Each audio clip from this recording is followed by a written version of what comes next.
What's up everybody, and welcome to the channel. In today's video we're taking a look at the updated 2025 Nissan Frontier. This one is the Pro-4X, finished in Afterburn Orange. MSRP is $48,400. So are you going to buy the Frontier over the Toyota Tacoma, the Ford Ranger, or a Chevy Colorado? This is kind of the last V6 standing. Aside from a Jeep Gladiator, which is kind of a different type of truck, same for the Ridgeline, this is your typical normal mid-size pickup truck with the old school V6. Are you going for this over any of those 4-cylinder options? Comment below. So underneath the hood you are going to get that naturally aspirated 3.8 liter 6-cylinder. This makes 310 horsepower with 281 pound-feet of torque. We got a 9-speed transmission, of course, 4-wheel drive. Payload is 1,200 pounds, curb weight is 4,800 pounds, and max towing for this specific truck is going to be 6,300 pounds. Closing the hood, we do have those gas struts, which you don't actually see on pretty much anybody else. And then for 2025, the updates are basically this whole front grille, a little bit more modern looking, I would say. I think it looks really good. You got these cool silver trim pieces, a forward-facing camera, nice grille design, and then all this black throughout the center. Now there's gonna be some silver trim. We have these orange metal tow hooks, and then a nice metal skid plate down below. So pretty cool design overall to give it a little bit of a facelift. Similar headlights as we've seen in the past with some LED function. You got your LED fog light down below. Body color, nice trim piece, and then I like these sharp lines throughout the hood. So I think it's still a good looking truck. Definitely fits in with, you know, the 2025 trucks that are out there. The updated wheels look really cool too, kind of a bluish gray color, 17-inch diameter. They even say Pro-4X on them. And then you're gonna see plastic for the front fenders along with these mud flaps. Now this comes with these rock sliders, which has removable steps as well. So if you need a little bit more clearance off-road, you're gonna be able to take those off with just a couple screws. You got your body colored on the side mirrors with a side view camera, body colored door handles, and then just black trim throughout all the windows. Side profile looks pretty good, very proportional with the shorter bed and just the full 4-door, nice crew cab layout. You have a little dip in the front windows as well, and a few little sharp body lines throughout it. Nice new Pro-4X badge for the bedside with a sharp body line above that. And then you can even see a really cool design on these taillights. I like the updated trim piece, kind of looking like a Titan.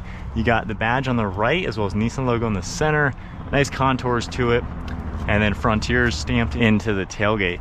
You got these nice thick plastic caps on the side with all of your parking sensors, trailer hitch connection in the center, as well as the hitch itself. So overall, not a bad looking truck, definitely still up to date looking. If we go ahead and open this up, it does have somewhat of a soft open. And then we have a full spray and bed liner. We have hooks. You have these slides as well on the back and the front, and then there's LED lights. There's even some power outlet on the right side. You can fit 2 dirt bikes in here pretty easily. You got a nice plastic liner for the tailgate itself. Doesn't really weigh too much. You can easily close that. Now moving on to the interior, I think this is where the Frontier does not shine. This is a very small back seat, I would say. So comparing it to the rest of the trucks, this is kind of small. You got a nice padded armrest though, with this vinyl material, a little bit of storage. And then there's these levers you can pull up. You're gonna get your Fender subwoofer on this side, and then there's all hidden space all underneath the other side. You can also pull this lever in the back, and these will fold flat when you take the headrests out, and you're just gonna have a little bit of space in here with a fabric back.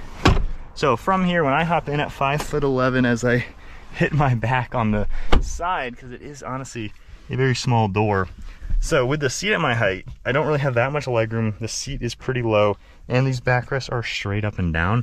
So to me, I am incredibly cramped in here. I mean, my arms are way above the seat too. So it is definitely cramped. You have a manual glass window, armrest and cup holders in the center, just a couple plugs and storage. But all the other trucks in this class do have more space. Nonetheless, it is still usable. 2 adults could fit back here.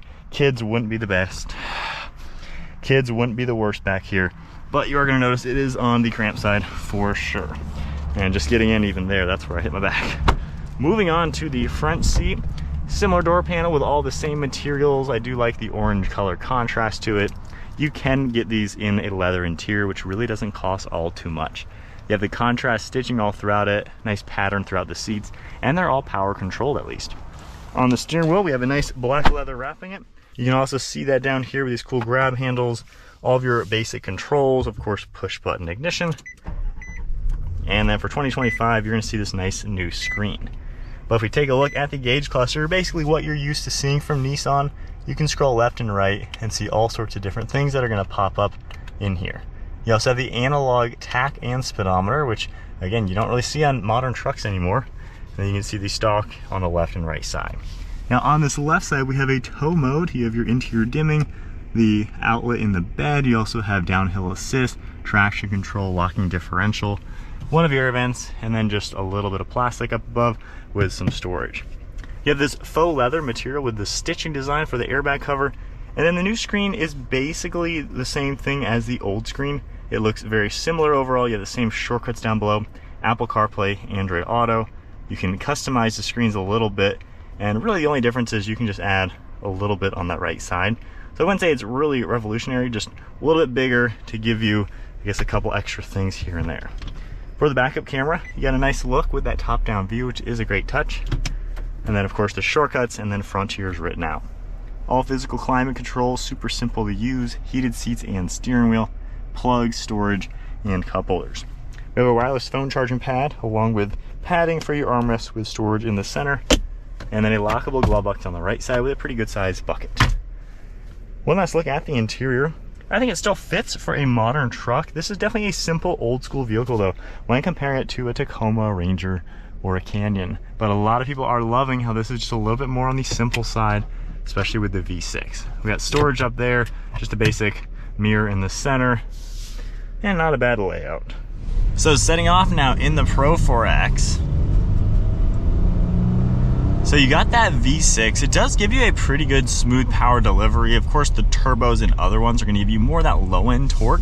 So this car is actually pretty decently quick for being what it is. It's actually overall a little faster than some of the 4-cylinders. However, you do have to wring out the engine more. So this is gonna be a little bit different the way you're gonna be driving a V6 versus an inline turbocharged 4-cylinder. Now, this is the most off-roading we're gonna do. Just hitting a little bit of gravel. This is a pretty capable off-road if you are gonna be going off-roading. It's not exactly the best off-roader out there with the ground clearance and everything like that. However, if you are truly gonna go hit the trails, you know, a nice lift kit, a little bigger wheels and tires, and this is gonna be a pretty capable truck, especially with the locker or the 4-wheel drive system and everything like that. It's also very robust, which is what a lot of people are gonna love about having a V6 in a mid-size truck.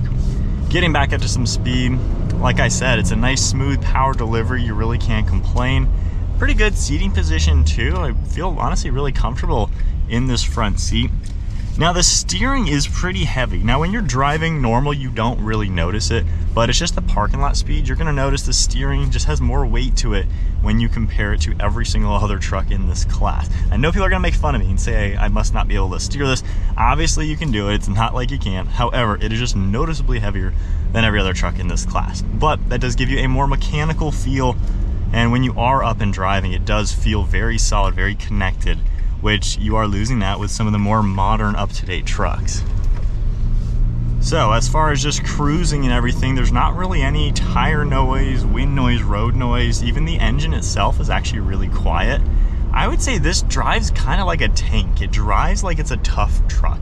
And I think, you know, the Nissan Frontier is kind of interesting. It's technically out of date when you compare it to the main trucks in this class, but a lot of people like that because it's just old school.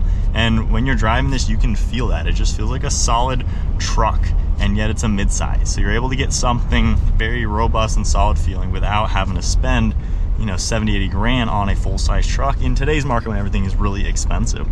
Using the interior is very simple while driving. Again, it's very simple with some analog gauges. This new screen honestly isn't really anything different than the old one. It just has this extra section which doesn't actually have really anything on it. So kind of interesting to not truly integrate this whole screen and actually have stuff on it. But I mean, I guess it does kind of look cool in here. It does look better than the previous gen, just not really getting any true use out of it. Good legroom in here too. The seat is a little on the hard side, but still very padded, and just a good view around, of course, being a nice midsize. So can't really complain too much. It kind of drives like you would expect just a typical midsize to drive.